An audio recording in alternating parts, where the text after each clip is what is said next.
Shalom.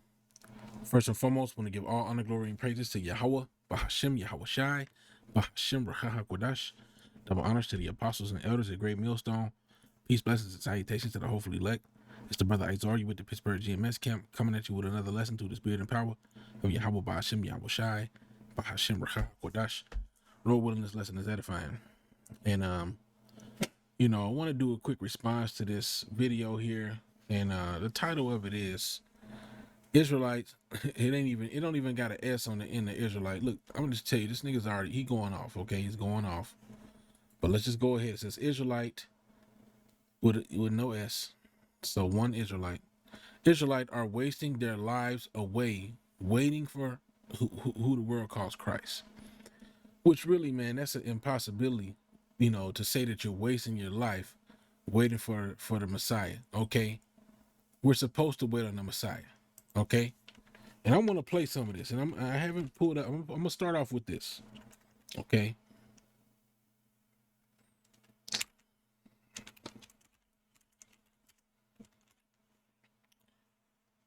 Okay, 2 Peter 3, and this is just to first start off, because we got the Elder Kazak, and I believe his channel's name is Hasten His Coming. And as a matter of fact, through the Spirit, Elder Apostle Tahar named this year, 2021, which is almost over, hastening the coming of the day of the Lord, if I'm not mistaken, right? 2 Peter 3, and, man, hey, look, man. 2 Peter 3, let's start at 8. It says, but beloved, be not ignorant of this one thing, that one day is with the Lord as 1,000 years, and 1,000 years is one day. The Lord is not slack concerning his promise, as some men count slackness, but is long suffering to usward, not willing that any should perish, but that all should come to repentance.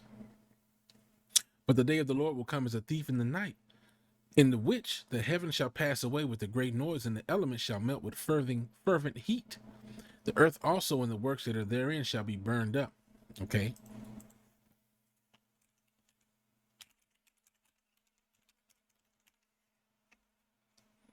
All right. There's another. Boom. Let's continue.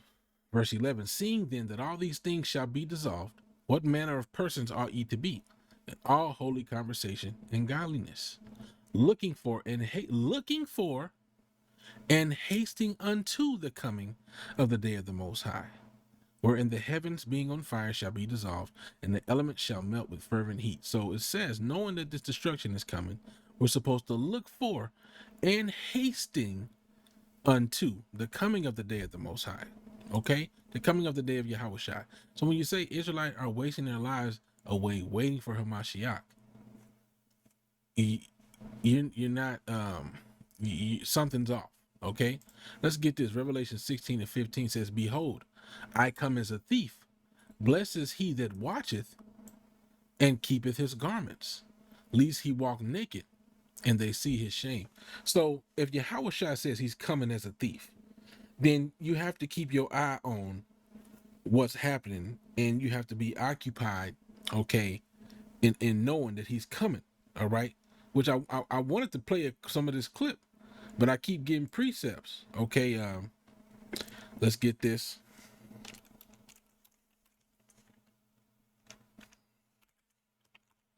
I keep getting precepts through the Spirit, so maybe the Lord don't want me to play this yet. Let's keep going. I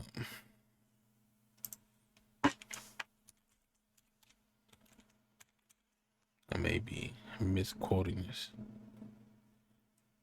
Revelation 3 and 11 says, behold, I come quickly. Hold that fast which thou hast, that no man take thy crown. So Yahweh Shai is saying he's coming quickly, and that we're supposed to hold on to what we have, and that we're, and there's some statements that were made in here. Okay, and this is an hour-long video, and honestly, this lesson could get into an hour.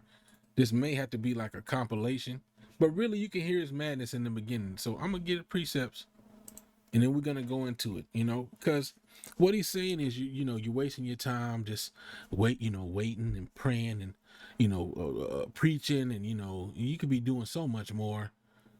So much folly. We're gonna end up playing at least 7 minutes of this video.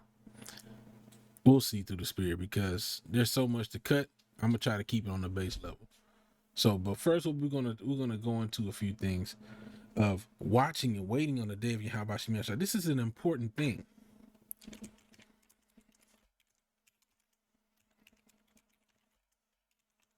Lucky, something bumping on my desk. Matthew 24 and 42 says, "Watch therefore, for ye know not what hour your Lord doth come. But know this." So we're supposed to watch because we don't know when he's coming. You got to always be on it. But know this, that if the good man of the house had known what watch the thief would come, he would have watched and would have not suffered his house to be broken up. Therefore be ye also ready, for in such an hour as ye think not, the Son of Man cometh. Okay? So, and let's go on. It says, "Who then is a faithful and wise servant, whom his Lord hath made ruler over his household, to give them meat in due season? Blessed is that servant whom his Lord when he cometh shall find so doing." Right. So, as it said, if you would have known when Yahweh Shah was gonna come, then you would be watching, or when the thief was gonna come. Let's say that, because he said he come as a thief, right? If you would have known when the thief was coming, okay, then you wouldn't have suffered your house to be broken up. Okay, if you knew exactly when Yahweh Shah was coming, then you could, stop and just focus your attention on that at that period in time, and you wouldn't get caught out there bad. But you don't know, so that's why you just got to keep on watching. That's why I said, be ready, for in such an hour as you think not, the Son of Man cometh. Right. So let's see what this guy's recommending that we do. Shalom, shalom. Giving all praise to the Most High, to His Son Yahweh Shai. Hope everybody had a blessed day today. Hope everybody took care of their business, was able to take care of their responsibilities. So look, he's starting off, and this is the thing. This is the danger with some of these groups and the things that they say. There's nothing wrong. He's sitting there telling you, hope everybody took care of their business. Hope everybody took care of their responsibilities. Yes, as a man, as a woman, as grown people, we have responsibilities we have to take care of. Yes, this is true. Okay, but we'll hear what he's saying. Okay, because as you listen more, you understand that he's speaking on carnal terms and carnal aspects. All right, because let's see here. It's a lot. Yeah, I'm gonna quit pausing it because these dudes just, they need cutting. And I know brothers have already done stuff, and there's just so many stuff. There's so much we could go into. We could talk about this all day. Luke 2:49 said, "And he said unto them, How is it that ye sought me? Wish ye not, or know ye not that I must be about my Father's business?" So what business takes precedence? Yes, you have things that you have to do in your life. Okay, but a lot of times you have to drop certain things to do things that pertain unto the spirit. The Lord may have a task for you, and you may have to push some of your things that you want to do back. And you'll do it if it was something carnal that you want to do. If you want to go to meet, say you want to go hook up with a chick, or you want to go, you want to go make some money, or do your pleasure, you would do it. So how much more the spirit? Okay, but let's hear some of this folly, man. Hopefully it's loud enough. Today's class, we're gonna go into Israelites are wasting their whole lives away, waiting for Christ. Waiting for someone to come out the sky, or waiting for some big event to happen. And brothers growing old, waiting for this event. Brothers losing precious time waiting for this event when you've got so much life to give. And so, I mean,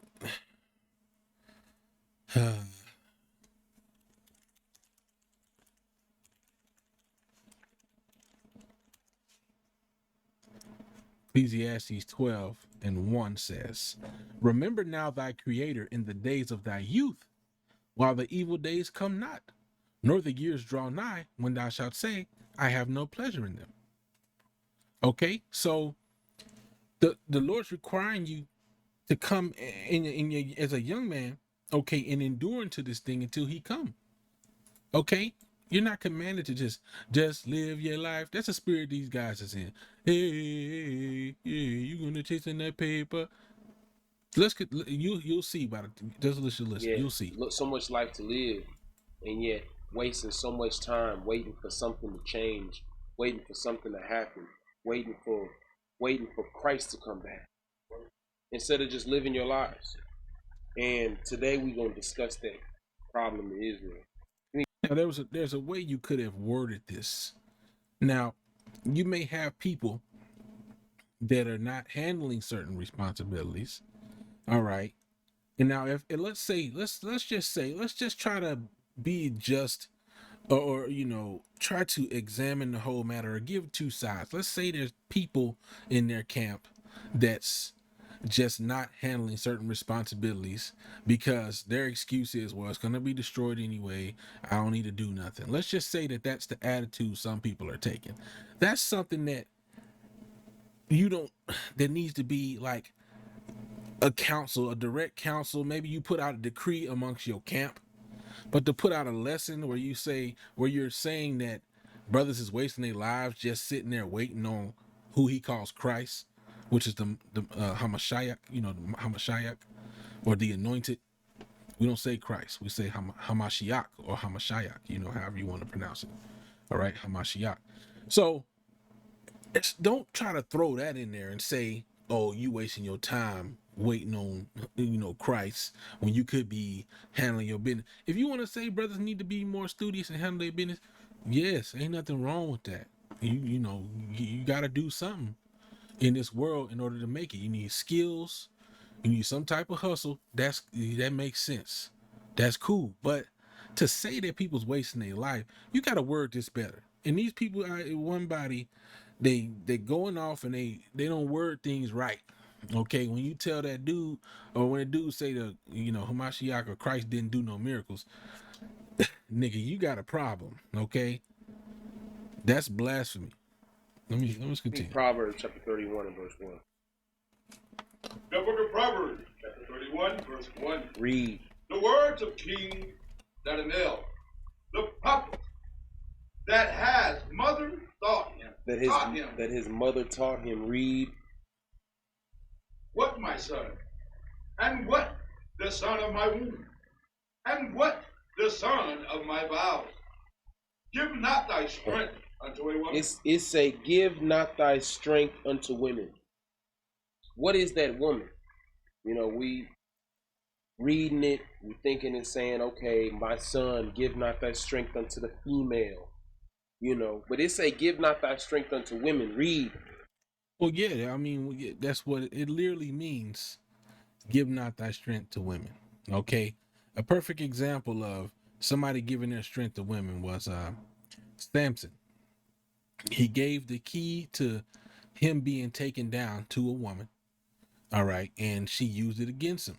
Okay, so the scriptures even say, keep the gate of thy mouth from the wife that lieth in thy bosom. Okay, so there's certain things you're not gonna give your whole soul to anybody but Yahweh Shem Yahushua. So that's what it means. Don't give your strength. Don't be 100% completely vulnerable. In other words, okay. But this guy is referring to it. I perceive he's referring to it as doctrines.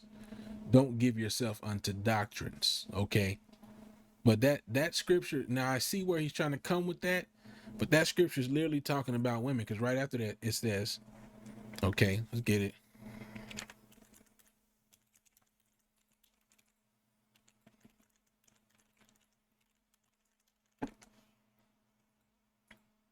Proverbs 31 and 3 says, give not thy strength unto women, nor thy ways to that which destroyeth kings.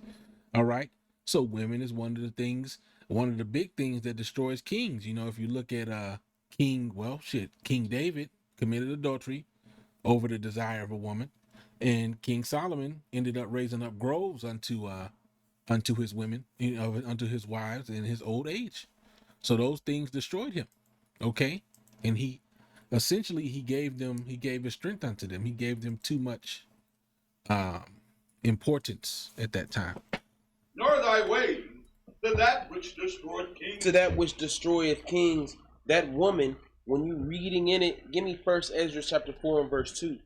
That woman is whatever you putting your dedication to. That woman is whatever you are putting your mind to. Give me. Now, the danger with this once again is that the scriptures do talk about, the strange women whose lips drop as a honeycomb. All right, and we know that that's talking about different doctrines, right? So that's the dangerous thing. But see, what you have is a classic case of Isaiah 28. When you go to Isaiah 28, right? Let me read verse 9. And this is a classic. We all know this. It says, "Whom shall he teach knowledge? And whom shall he make to understand doctrine? Them that are weaned from the milk and drawn from the breast. For precept must be upon precept, precept upon precept, line upon line upon line, here a little and there a little. For with stammering lips and another tongue will he speak to this people. To whom he said, This is the rest wherewith he may cause the weary to rest, and this is the refreshing, yet they would not hear." Right. So the Lord is feeding Israel with knowledge and understanding with the pastors according to his own heart, okay? Which are the elder, starting with the elder apostle heart and the elders apostles on down, all right, of Great Millstone. Okay? They're the top camp. We are the top camp. That's it. All right. So this is what's being taught. But see, these other people, they're saying, look, they're not hearing it. They can't accept that. They want their own way. So what happens with these other groups that still teach a similar way, but they didn't want to hear the message? This is what this is talking about on verse 13 on down. But the word of Yahweh was unto them precept upon precept, line upon line upon line, here a little and there a little, that they might go and fall backward and be broken and snared and taken.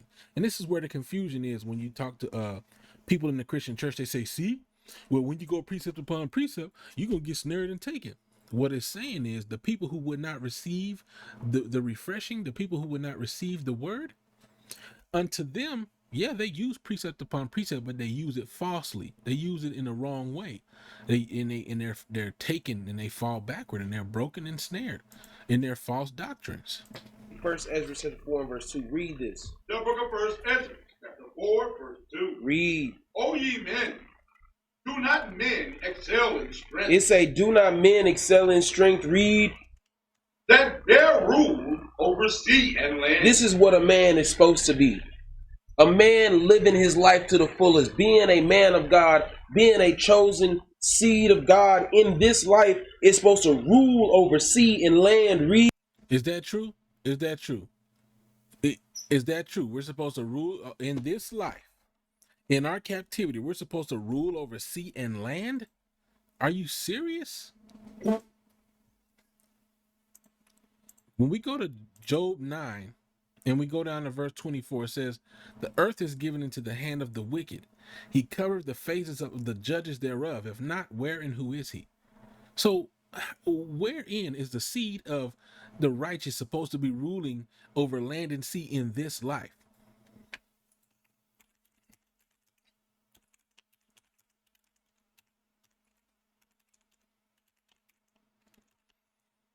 Second Ezra 6 and 59 says, if the world now be made for our sakes, why do we not possess an inheritance with the world? How long shall this endure? We don't have an inheritance with the world here. Okay? This is not our rest. The scriptures say that. Okay?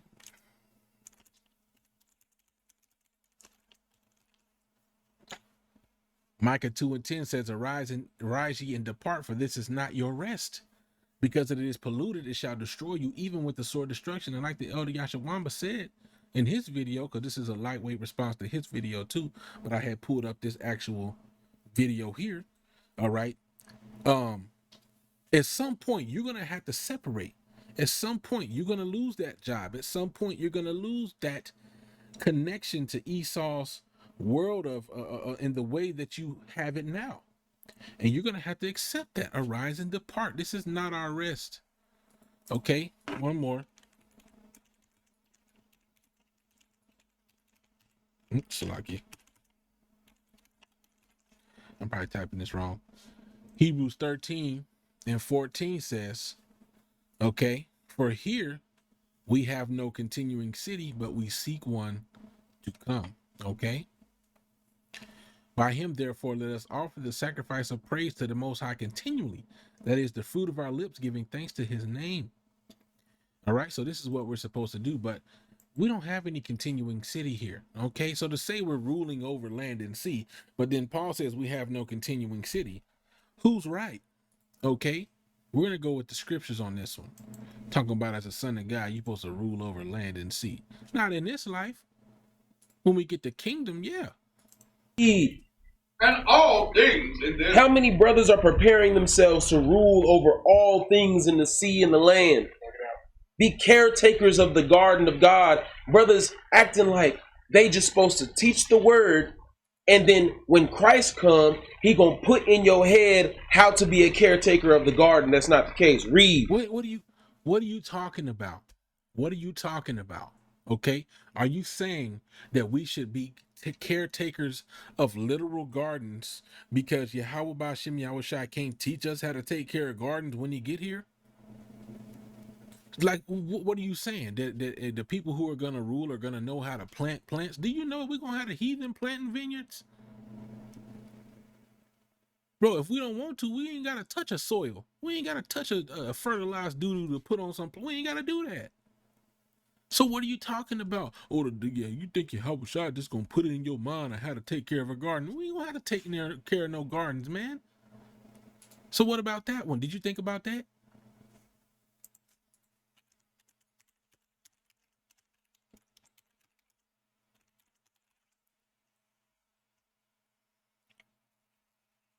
I believe there's one that even says it. I know it says the heathen. Oh, wait. I think I typed it too fast.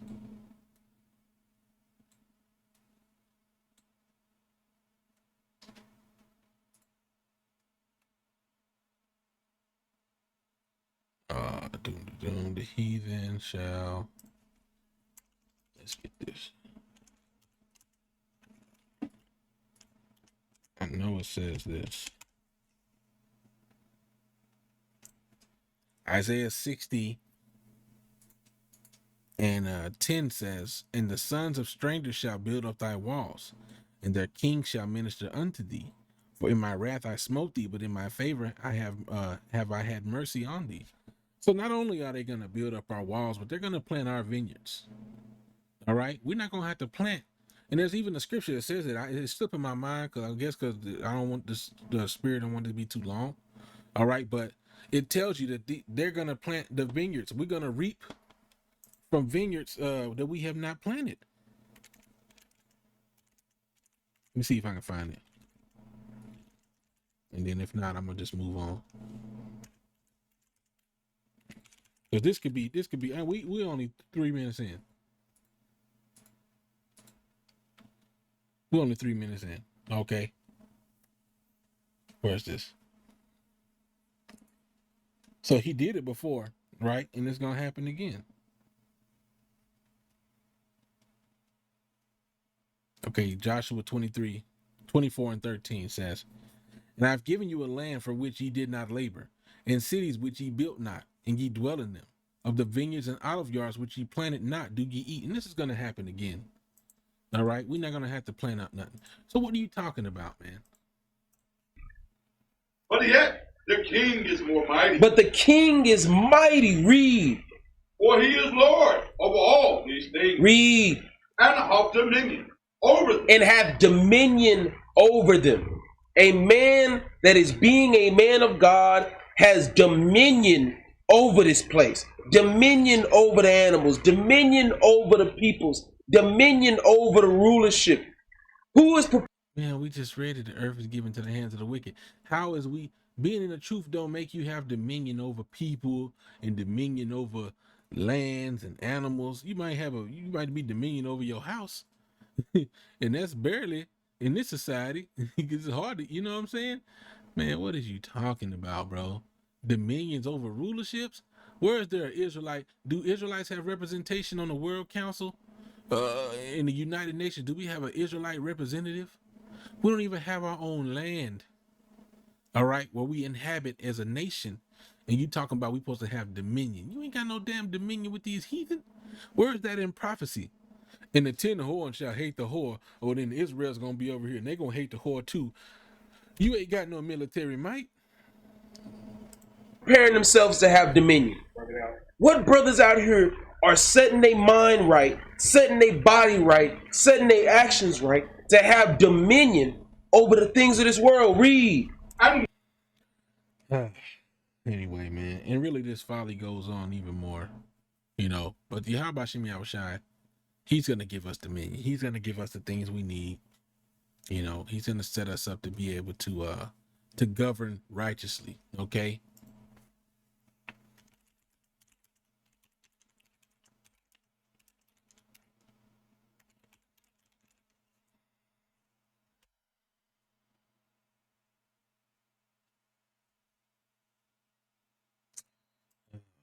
What is it? What is it? What is it? What is it?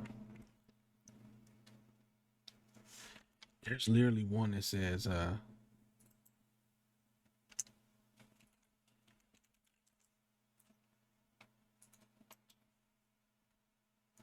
oh, Wisdom of Solomon 6. Okay.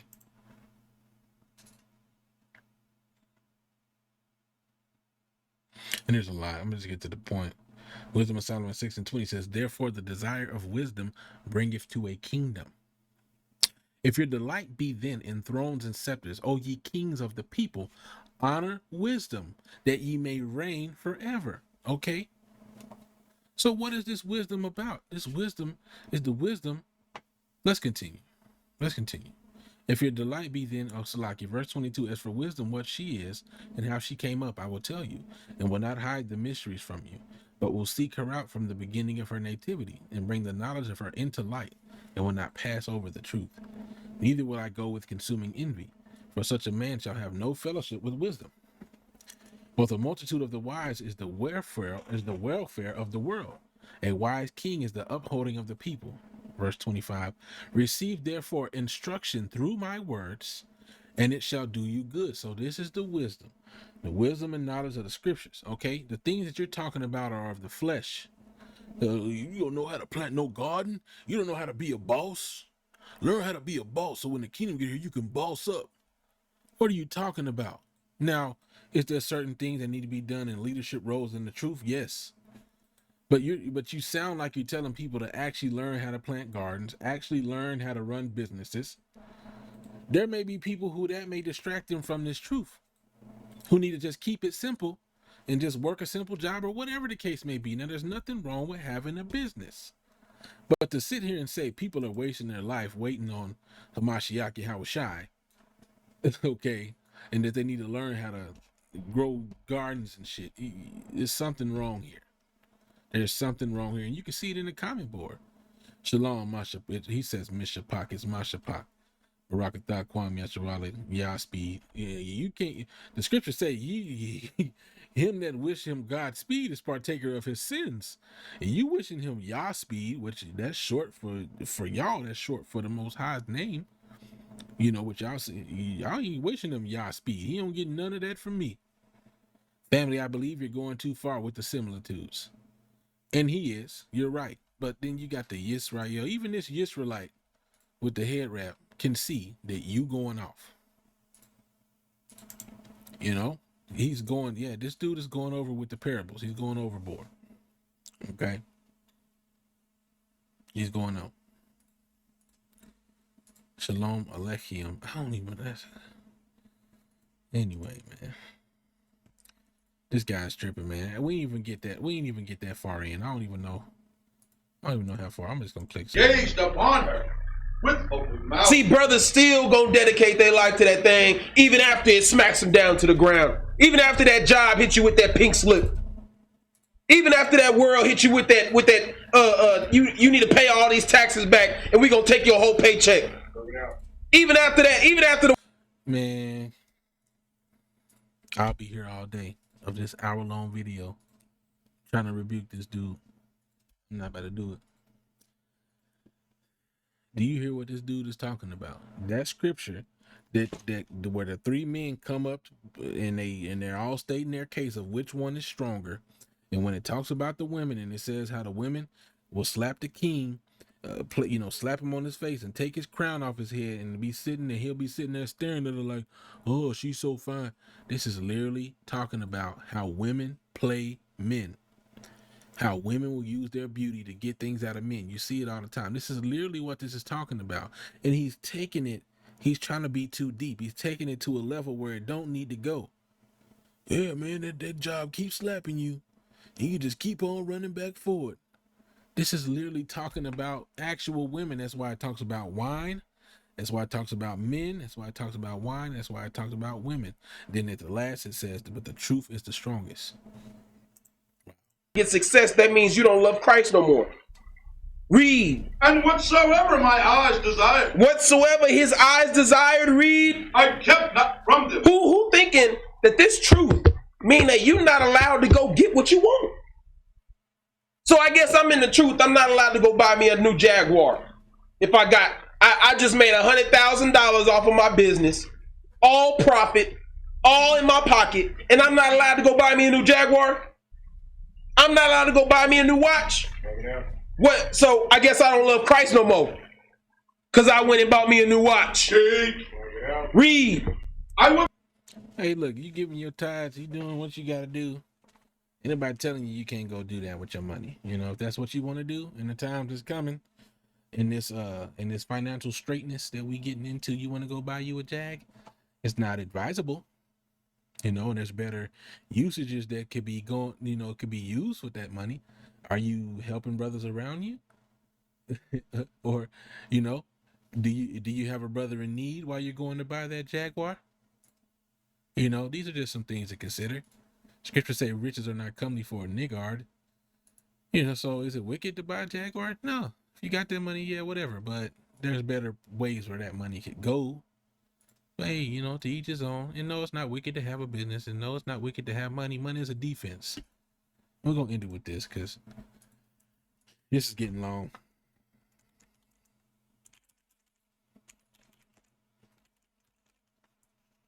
Which I don't mind. I just don't want it to be too long of a video for people to watch. You know, that's all. We can go this whole video because he doing a lot. Ecclesiastes 7:12 says, for wisdom is a defense and money is a defense. But the excellency of knowledge is that wisdom giveth life to them that have it. So look, if you got money, ain't nothing wrong with that. There's nothing wrong with having a business. But eventually what's going to happen with the things of this world, I said one more, but it ain't that. That wasn't what the Spirit wanted, because there's one more.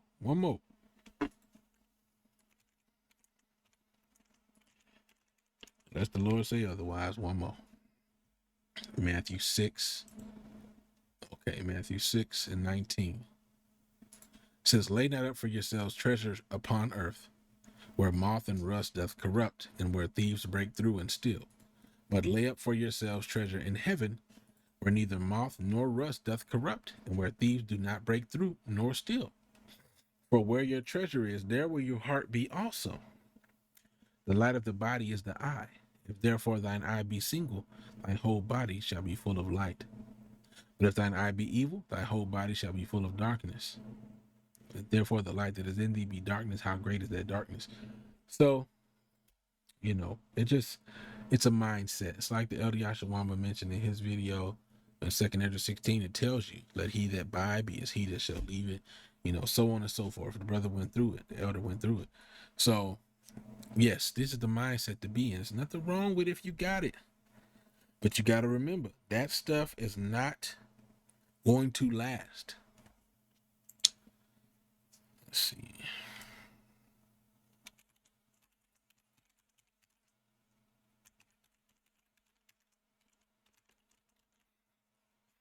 Yeah, Lord, keep feeding me with precepts, man. I'm going to have to. 1 Timothy 6:17 says, charge them that are rich in this world, that they be not high-minded, nor trust in uncertain riches, but in the living power, who giveth us richly all things to enjoy. So don't trust in uncertain riches.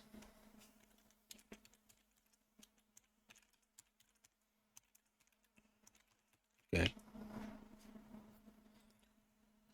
Habakkuk 2, all right, and 4 says, behold, his soul which is lifted up in him is not upright in him, but the just shall live by his faith. This devil is about to come down with holy hell on you, Jakes. You're going to have to live by faith. Your money ain't going to mean nothing at a certain point in time. You ain't going to be able to buy shit unless you got the chip. If you got the charagma, you plugged in, the money ain't gonna mean shit. And the Lord will feed his elect. The Lord's gonna feed us. But don't trust in certain riches. Don't bank on the fact that you got money, because the just are gonna have to live by their faith. That's it, man. Call Allah Yahweh Ba'ashem Yahweh Shai Ba'ashem Rakah HaKodash. Double honors to the apostles and elders, a great millstone, peace, blessings, and salutations to the hopefully elect. With that, I want to say Shalom, Shalom.